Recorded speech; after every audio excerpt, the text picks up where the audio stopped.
You will hear two students, Jacinta and Lewis, discussing a holiday they are planning in Queenstown, a tourist center in New Zealand popular with young people. First, you have some time to look at questions 1 to 6 on page 88.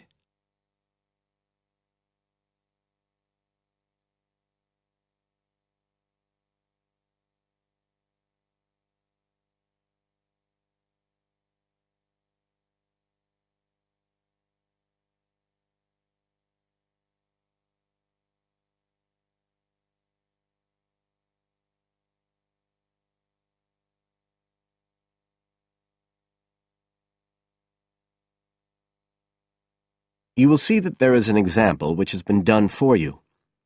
On this occasion only, the conversation relating to this will be played first.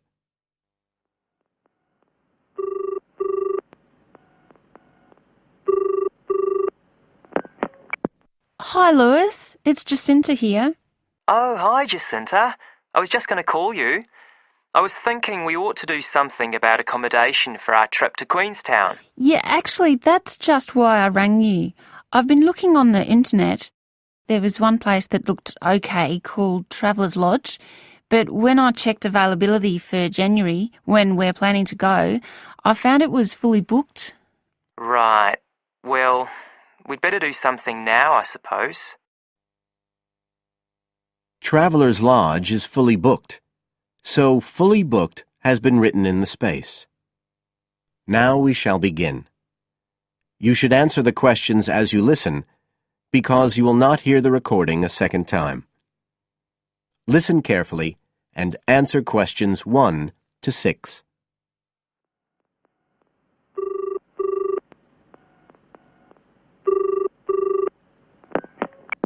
Hi, Lewis. It's Jacinta here. Oh, hi, Jacinta. I was just going to call you. I was thinking we ought to do something about accommodation for our trip to Queenstown. Yeah, actually, that's just why I rang you. I've been looking on the internet. There was one place that looked okay called Traveller's Lodge, but when I checked availability for January, when we're planning to go, I found it was fully booked. Right. Well, we'd better do something now, I suppose. I've actually got a list up here on the computer. There's one place called Bingley's that looks possible. It's $1975 a night. That's US dollars. They quote all the prices in US dollars. So that's about 26 or 27 New Zealand dollars. That's okay. That'll be in a dormitory, is it? Yeah, they say 8-bed dorms, and the hostel's right in the town centre, and they've got a cafe. They have theme nights every weekend, whatever that means. Oh, you know, like certain sorts of food and music. And people might wear special clothes like that Egyptian evening we went to last year. Oh, okay. What else? They've got a sun deck area, and then all the usual things, internet access and so on. Sounds good. Was there anywhere else? Yeah, a couple more places. There's one called Chalet Lodge, which is just 18 US dollars. That's for a bed in a 12-bed dorm. They do single and family rooms as well. It looks as if it's a bit out of town. Says it's got an alpine setting, a quiet alpine setting. What do you think? Not sure. Oh, but actually, it's not far out at all. It says 10 minutes walk from town, so... Oh, and it says it's children friendly. I'm not so sure about that. What about the third place? That's called Globetrotters. Let's see. They do private rooms or 5-bed dorms for $18.50. It's in the centre, just by the lake, and that includes breakfast. Didn't the other two? I don't think so. They didn't mention it, so probably not. Oh, and it says something about a free skydive. Wow. Don't know if I'm all that keen on jumping out of aeroplanes. Oh, actually, what it says is you can win a chance to do a skydive. They give one away every day to one of the guests. Well, if I win it, you can do it. Anyway, do they have room? Yeah, I checked the availability. Shall I go ahead and book there then? Fine. You now have some time to look at questions 7 to 10 on page 89.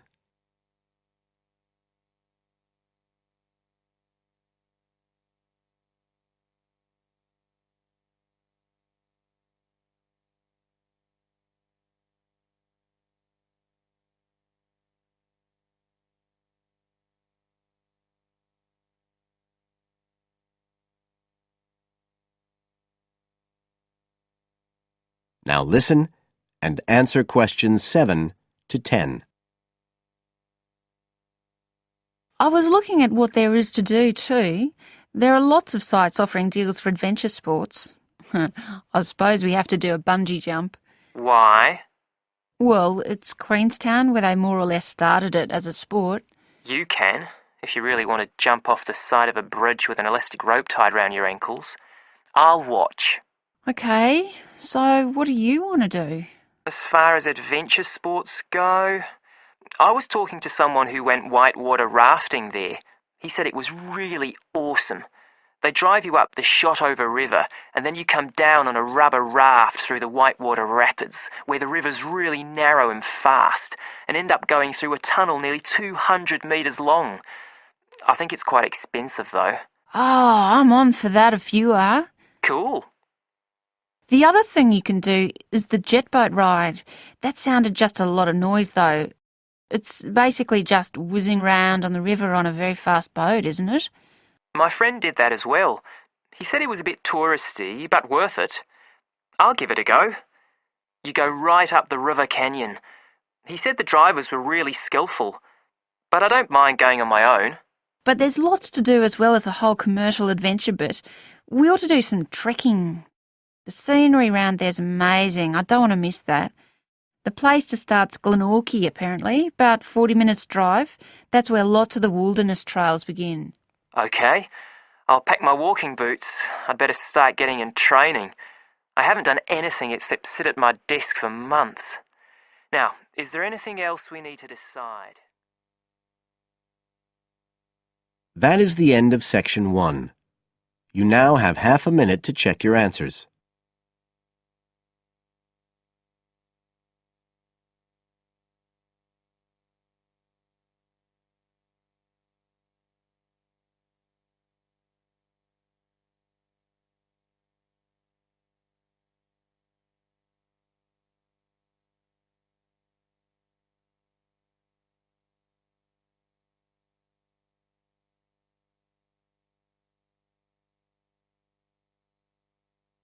Now turn to section 2 on page 90.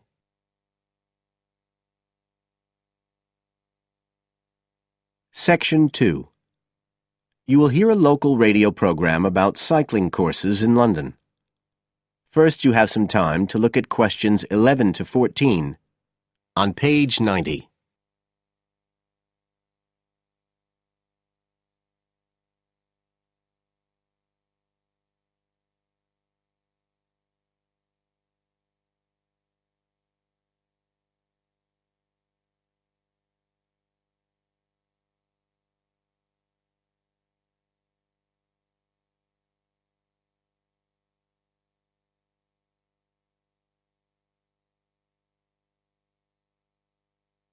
Now listen carefully and answer questions 11 to 14. There's been a great deal of interest lately in encouraging people to use bicycles instead of cars as a means of transport. But not everyone is confident about riding a bike at the best of times, let alone in the middle of a city like London. Jack Hayes is a professional trainer who works for a London-based company, City Cyclist, which provides cycle training for the public. What exactly does City Cyclist do, Jack? Well, our basic purpose is to promote cycling as a sustainable form of transport. We believe the best way to promote cycling is to teach people to use their bikes safely and with confidence. In European countries, people all learned from their parents, and they also learned in school. And when I tell them I teach people to ride bikes, they laugh. They think it's crazy. But here in London, it's completely different. You're approaching the point where a whole generation of people have grown up not being allowed by their parents to cycle because it was considered to be getting too dangerous, and so, in turn, they can't teach their children. We believe in realistic training. So if someone wants to use a bike regularly, say to get to work or school, we aim to train them by teaching them to ride on the actual roads they'll use, so they can develop the basic skills they need and build up their confidence that way. At City Cyclist, we believe cycling's for everyone, no matter what age or level of ability or mobility. We do complete beginners and also advanced courses. That's for urban cyclists who want to deal with things like riding in streets with complicated intersections and things like that. We don't promote the use of personal protective equipment for cyclists, and we endorse the policy of the European Cyclists Federation that parents should be allowed to make an informed choice as to whether or not their child wears a helmet. We believe the key to safe cycling is assertiveness, taking your place on the road. This has to be instilled right from the beginning. Assertive road positioning and behaviour is the key to safe cycling in congested urban environments. Some people are surprised that we don't promote the segregation of cyclists from motorised traffic, but we don't think that's practical in all urban environments. Instead, we teach people to use as much road space as they need to travel safely and effectively. You now have some time to look at questions 15 to 20 on page 91.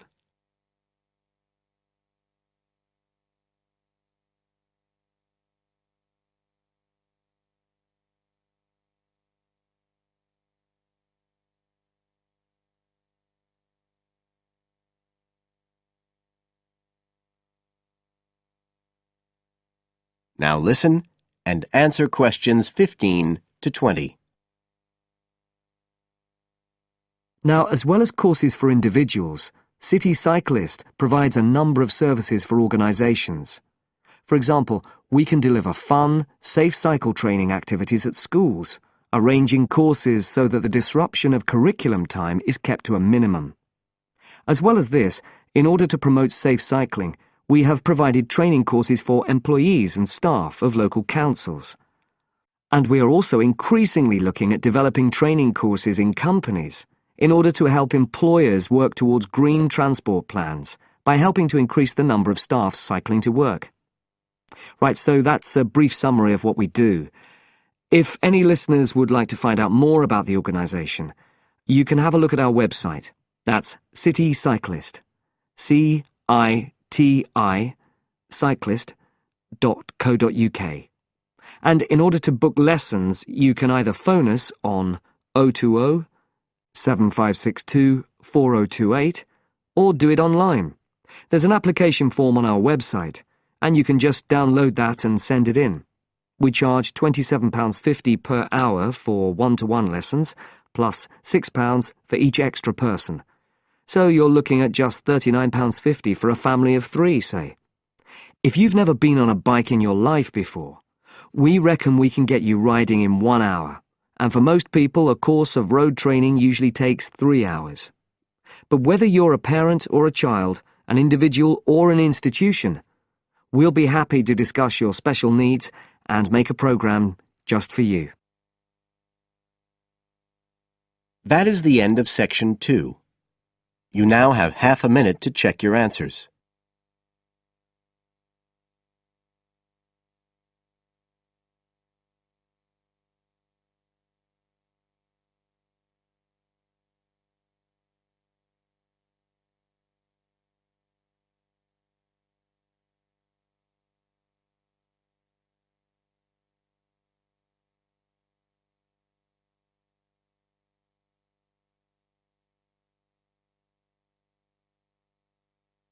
Now turn to section 3 on page 92.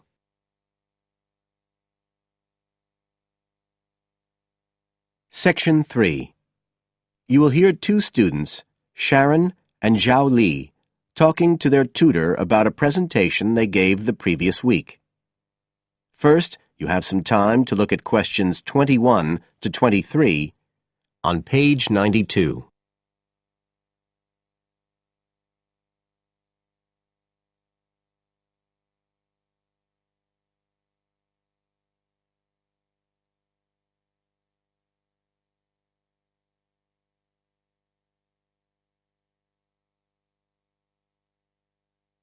Now listen carefully and answer questions 21 to 23. So, Sharon and Zhao Li, in your presentation last week, you were talking about the digital divide, the gap between those who can effectively use communication tools, such as the internet, and those who can't. And you compared the situation here in Northern Ireland with southeast China. Right. So I asked you to do some self-evaluation, watching the video of your presentation and thinking about the three main criteria you're assessed by: content, structure and technique. What do you think was the strongest feature of the presentation when you watched it? Sharon? Well, I was surprised actually, because I felt quite nervous. But when I watched the video, it didn't show as much as I expected. So which of the criteria would that come under? Confidence? That's not actually one of the criteria as such. Zhao Li? Technique? It's body language and eye contact, isn't it? Well, I didn't think I looked all that confident, but I think that our technique was generally good, like the way we designed and used the PowerPoint slides. So, you both feel happiest about that side of the presentation? Yeah. OK, now on the negative side, what would you change if you could do it again? Well, at first I'd thought that the introduction was going to be the problem, but actually I think that was okay. We defined our terms and identified key issues. It was more towards the end.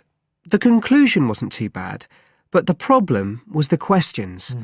We hadn't really expected there'd be any, so we hadn't thought about them that much.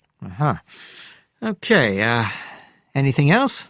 Well, like Zhao Li says, I thought the conclusion was okay, but when I watched this on the video, I thought the section on solutions seemed rather weak. Can you think why? Well, we explained what people are doing about the digital divide in China and Northern Ireland, but I suppose we didn't really evaluate any of the projects or ideas. It was just a list, and that was what people were asking us about at the end mostly. You now have some time to look at questions 24 to 30 on page 93.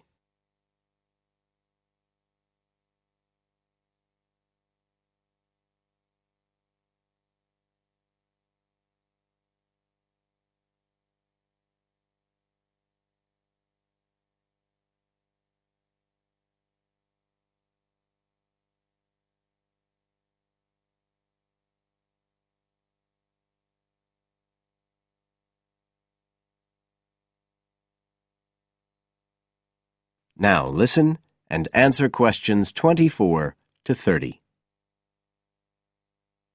OK. Now, I also asked you to get some peer evaluation from the other students. Yes, well, people said it was interesting, like the fact that in China the internet was used more for shopping than in Northern Ireland.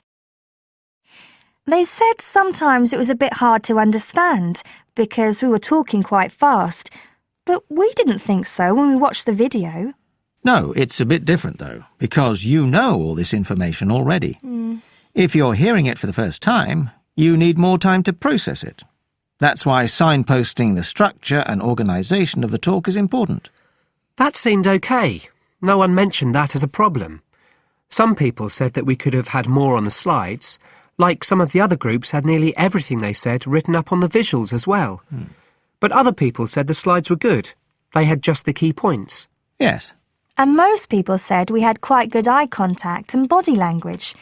They all pointed out we'd overrun. They all said we were 5 minutes over.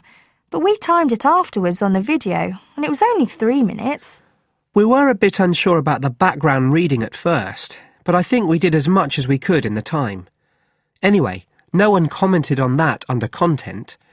But one thing that did come out was that they liked the fact we'd done research on both Northern Ireland and China. Most other people had just based their research on one country. We managed to get quite a lot of data from the internet, although we had to do our own analysis, and we did our own surveys as well in both countries. So the class gave us best feedback for content, but it was all okay. Right. Well, that's quite similar to the feedback I'm giving you. I was very impressed by the amount of work you'd done and by your research methodology. So, actually, I'm giving you full marks for content. 5. The structure of the presentation was good, but not quite as good as the content. So, I gave that 4. And the same for technique. So, well done. Thank Thank you. you. Now, the next stage is to write up your report. So, just a few pointers for you here. First of all, in your presentation, I think your ending was rather abrupt. You suddenly just stopped talking. Yeah. It wasn't a big problem, but think about your closing sentences in your report. You want to round it off well. One thing I forgot to mention earlier was that I felt a very strong point was that after you'd given your results, you explained their limitations. The fact that we didn't have a very reliable sample in terms of age in China. Yes, that section. So don't forget to include that. And you had some excellent charts and diagrams, but maybe you could flesh out the literature review a bit. I can give you some ideas for that later on if you want. OK, is there anything else you want to ask? No, thank you. Thanks. That is the end of section 3. You now have half a minute to check your answers.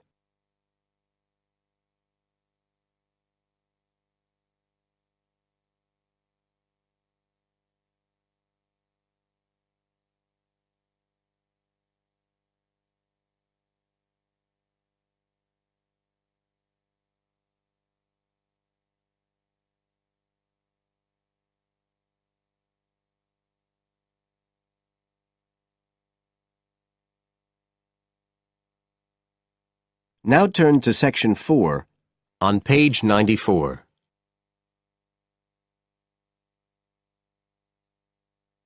Section 4. You will hear a student giving a presentation about some ways of dealing with the problems of urbanization and city growth. First, you have some time to look at questions 31 to 40 on page 94.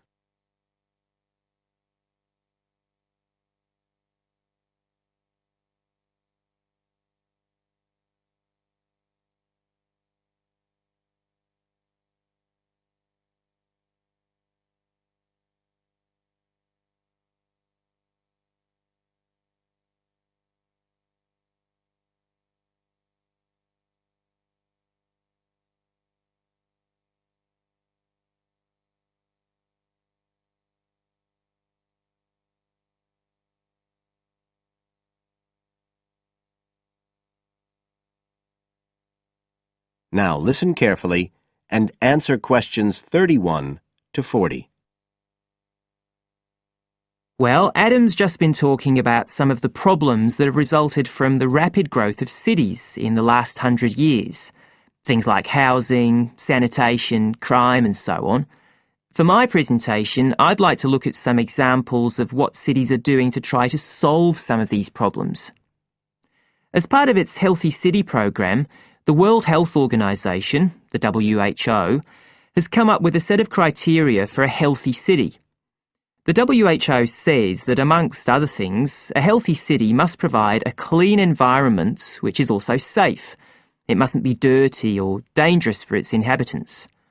As well as that, the WHO says a healthy city has got to be able to satisfy its inhabitants' basic needs. That's all its inhabitants, not just the rich ones or the ones with jobs, everyone who lives there.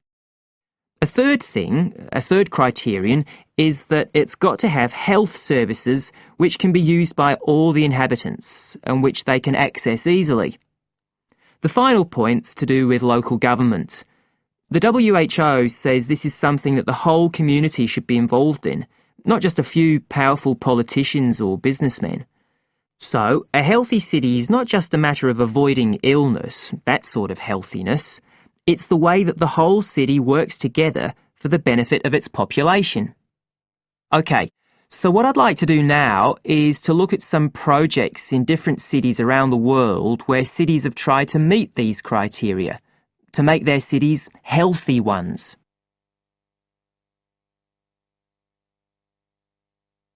Right.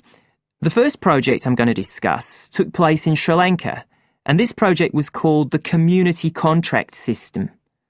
Its aim was to improve the places where the poorest section of the population lived, the squatter settlements. Basically, the problem was lack of infrastructure, things like drains, paths, wells for water and so on. So, a program was set in place to construct this infrastructure. But what was different about it was that the residents did this, the people who actually lived there, not people from outside. And this meant that not only did the people end up with improved housing and infrastructure, but also, because they had contracts with the community, it improved their chances from an economic point of view. So that's the way the lives of people in one urban environment were improved. The next project I'd like to discuss took place in the capital city of Mali in West Africa. This project involved setting up a cooperative to try to solve the problems of sanitation in the old central quarters of the city. One of the main problems was a lack of a system for garbage collection, which meant that there were a lot of insects, and this was causing disease. And again, it's interesting to look at who was involved in dealing with this problem. In this case, the cooperative involved students who had graduated from secondary school in getting a system going.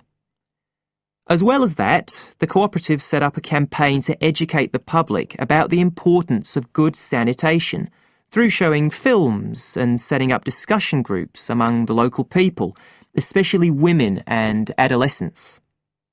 And the outcome was an increased environmental awareness, which led to changes in household behaviour, as well as improved living conditions. Okay, the third project was in Egypt, just outside the capital, Cairo, which is a city that's grown very rapidly in the last few decades. This project was based in a women's centre in a poor area called Makatem.